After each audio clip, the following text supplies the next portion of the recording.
Hi, I'm David Barber. This is the Music Biz, rockoncolorado.com, and this episode is called Never Risk Your Whole Business on One Show. That may seem kind of obvious, but I've seen it go bad many, many times. This one is a little more for promoters, venues, booking guys, more so the musicians, but sometimes a band will want to put on their own show, or a musician might want to, try his hand at being a promoter. And sometimes, as a band, you're going to want to avoid certain kinds of concert promoters and people who just don't know what they're doing. Because there's nothing worse than getting all excited about a big show and then having it flop badly and you guys don't get paid. Okay? So, I've seen this many, many times. I've seen this far too many times. A new, inexperienced, or stupid person puts on a huge show, loses their shirt, and ends up bankrupt, out of business, generally just worse off than they were beforehand. The music business can be really risky. Okay? It's gambling, basically.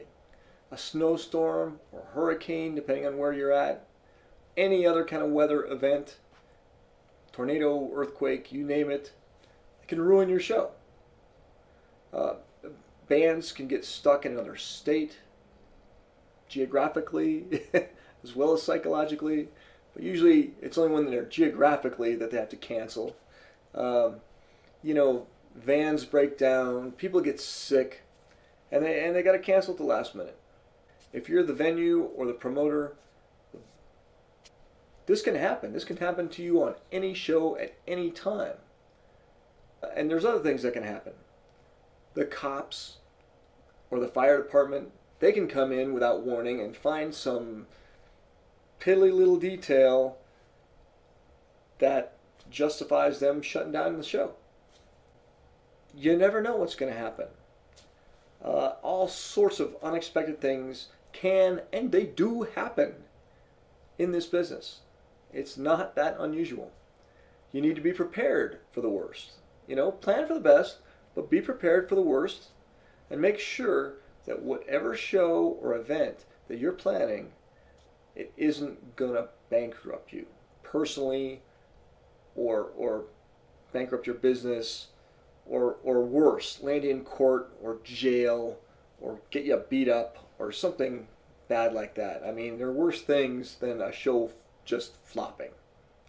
If you've come up with a clever way to exploit an apparent loophole in the liquor laws that would allow you to serve beer after hours, you should probably check that out with the authorities beforehand. And you do that, you can be clever about that. Make an anonymous phone call from a pay phone. Ask, hey, I'm thinking about starting up a business and I'd like to serve beer at 2 in the morning and I don't want to violate the liquor laws. How can we do this? And the cool thing is that most state and local governments, they want to help you get a business going so you can pay taxes. Okay? That's what they're about. The more various businesses that they've got going successfully, the better off they are. And if you've found a legitimate loophole or just something that people haven't tried before and there's no law against it, well, go for it. You might have found a huge new business opportunity. At the same time, though, by asking, you're going to find out if it's like, you can't do that because of this law or this ordinance that maybe you didn't know about, and maybe it's just specific to a city. You go to the next city over, they don't get that law. You never know. But you should ask, because it's a lot worse if you go ahead and do the show or whatever, and then get busted. Then you're in trouble.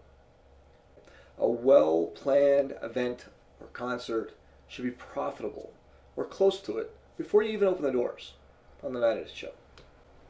Advanced ticket sales, sponsorships, booth rentals, Ticket sales are obvious, but sponsorships, sometimes you can get sponsors to pay all your expenses before you even open the doors. This is particularly true if you're throwing a benefit event. Maybe you can get a sponsor to pay the bands, or pay for the advertising, or pay for the beer. You never know. It doesn't hurt to ask. You go after some big companies who want to look like they're doing something good, and they want to also basically advertise to college kids. You know, if you've got an in that'll get them in there, you can get sponsorships.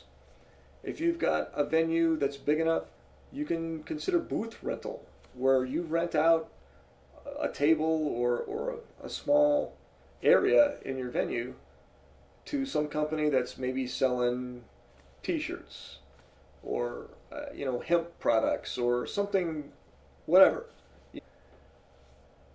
As long as it's legal, they're there to take advantage of your captive and hopefully drunk audience. Well, maybe not drunk, but hopefully slightly intoxicated. And they can sell their products to those people and give you a cut, or just a flat out booth rental fee. There are, God knows, street festivals and fairs and things like that that happen every year. Those booth rentals make them. They know before the gates even open whether or not they've made money or not. They know. Before any beer is sold, they know they've made money. And this can work for you too, even on a smaller scale. Now, that said, if your ticket sales are slow and you don't have any of that sponsorship money or booth rental money, now you're taking a chance, or you're taking a bigger chance. Especially if you don't have experience in the market, or with this kind of band, or something. Or if it snows 2 feet that day, just cancel it. Just cancel it. Many debts will not have to be paid if the show does not go on. Like, the band doesn't play, if they don't show up and play, you can call them up and say, hey, don't come down, there's 2 feet of snow, we're closed. You don't have to pay them, because the contract with the band is they play, you pay them. If they don't play, you don't pay them. Or that's generally the venue's perspective. The bigger acts, of course, will want a down payment just in case of this sort of thing, so that they get something. And yeah, you're going to lose that, but you've already paid that anyway, so it's not like there's more coming out of your pocket. If it's an outdoor venue and you've got to have a beer vendor and the porta potties and things like that show up for this event, if you can cancel it before they show up, you don't have to pay them, or certainly not as much. There might be a little bit of a deposit again, but you're not going to have to pay them as much. And even if you're losing your ass, you're not going to lose. It's better to lose half as much. That's easier to pay back. If you have no experience putting together a multi-day, multi-stage festival, don't do it. Start small. Book some shows at a local venue with some local acts. Get some experience. Feel like you know what you're doing first. Get your feet wet. Learn from the experience. I've seen local guys put on shows that were just terrible and they lost money, and it's a bad thing, but it's better to lose money on a little bitty show than it is on something where you've mortgaged your house to make this work.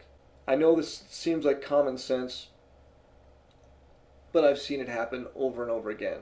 I've seen bars close down. I've seen people go bankrupt, magazines shut down because of one bad event.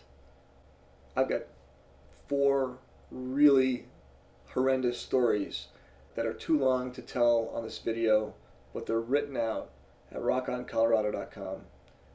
Click on the music biz and look for Never Risk Your Whole Business on Just One Show.